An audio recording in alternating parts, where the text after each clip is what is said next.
मेरे इस पे 2-3 विषयों पे मैं बात करना चाहता हूँ, जो मुझे लगता है बहुत रेलेवेंट है।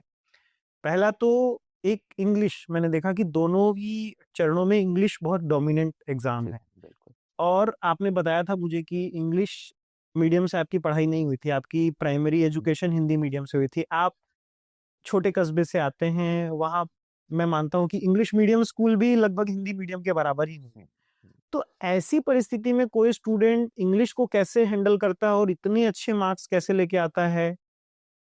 खास करके जो हिंदी मीडियम से जो हमारे साथी आते हैं, जो बहुत संकुचित कई बार महसूस करते हैं अपने आप को हिंदी मीडियम का होने की वजह से, उनके लिए आप क्या संदेश देना चाहेंगे या उनको अपनी जर्नी से आप क्या बताना चाहेंगे? देखिए, इंग्लिश का एक मेन तो ज़्यादा हौवा बनाया जाता है, लेकिन मैं अपनी स्ट्रैटेजी बताऊँ तो मैंने इंग्लिश के लिए कुछ भी ख़ास तैयारी नहीं की।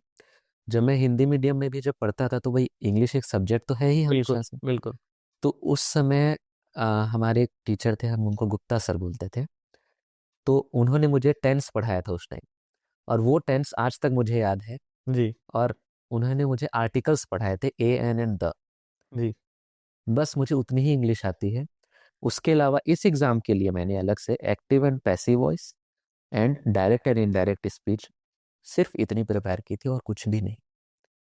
बाकी जस्ट जो मेरी इंग्लिश की रीडिंग रही है, जैसा कि जब मैं यूपीएससी के एग्ज़ाम देता था तो उस टाइम्स न्यूज़पेपर पढ़ना, तो न्यूज़पेपर में एडिटोरियल्स पढ़ना और नॉर्मल इंग्लिश लैंग्वेज की बुक्स पढ़ रहे हैं अपन, जी, तो जो सेंटेंस मेकिंग का जो आइडिया लग जाता है ना कि भई ये ऑप्शन इसमें बिल्कुल भी मैच नहीं कर रहा है, हाँ जी। कहीं से फिट ही नहीं हो रहा। लॉजिक से। सिर्फ़ उसी से मैंने 45 में से 45 क्वेश्चन सही किए। मतलब आप इस बार ये पूरे मार्क्स आ फुल रहे हैं। मार्क्स जी। आ रहे हैं इंग्लिश में 135। तो ये मेरे हिसाब से जो हमारे हिंदी मीडियम के साथी जो हुँ, सुन रहे हैं, उनके लिए काफ़ी एक प्रेरणादायी बात हो सकती है कि एक सामान्य बैकग्राउंड से आकर भी आप बहुत अच्छा परफ़ॉर्म कर हुँ, सकते हैं। आपको कोई हाई-फ़ाई इंग्लिश मीडियम या दिल्ली, बम्बई की लेवल की पढ़ाई नहीं चाहिए होती है।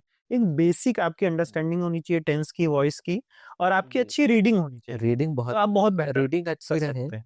मतलब अगर कोई पैराग्राफ लिखा हुआ है तो मुझे समझ में आ जाएगा कि यार ये लाइन यहाँ पे जम नहीं रही है जी। या फिर ये वर्ड यहाँ पे जम नहीं रहा है। इंट्यूटिवली मतलब तो आपके अंदर से एक आवाज़ आती है जो पिच आपकी रीडिंग से आती है। उस चीज़ को मैं ग्रामेटिकली एक्सप्लेन बिल्कुल नहीं कर नहीं पाऊँगा कर सकते। कि भाई जी, इसमें डिटरमाइनर्स की जी, गलती है, मतलब जी। या फिर क्योंकि हमारी प्राइमरी भाषा हिंदी है, हाँ, तो प्रीपोज़िशन यहाँ कुछ आना है, जी, तो बिल्कुल। वो सब जी, नहीं बता पाएँगे कि नहीं कंजंक्शन है कि क्या है, तो वो सब ना मुझे आज तक समझ में आया है हाँ, और ना मुझे उन सब की अभी तक तो कोई ज़रूरत नहीं पड़ी। ओके। मेबी आगे जाके ज़रूरत पड़े तो भई जी, वो भी पढ़ना रहेगा, जी, लेकिन आज तक एज़ सच कॉम्पिटिशन एग्ज़ाम में कभी मुझे इस तरीके की प्रॉब्लम नहीं है। नहीं, एक ये कि भई आपको हाँ, वोकैब्युलरी तो वो स्ट्रॉन्ग रीडिंग हो से आ ही जाती जाती है। है रीडिंग से। आप रीडिंग करते रहेंगे तो आपको दिखेगा भई कि ये वर्ड बार-बार आ रहा है और मैं बार-बार इसको समझ नहीं पा रहा हूँ, तो एक बार भई देख लें तो रेफर अच्छा है कर लिया। हुँ, कि ये कॉमन वर्ड है। जी।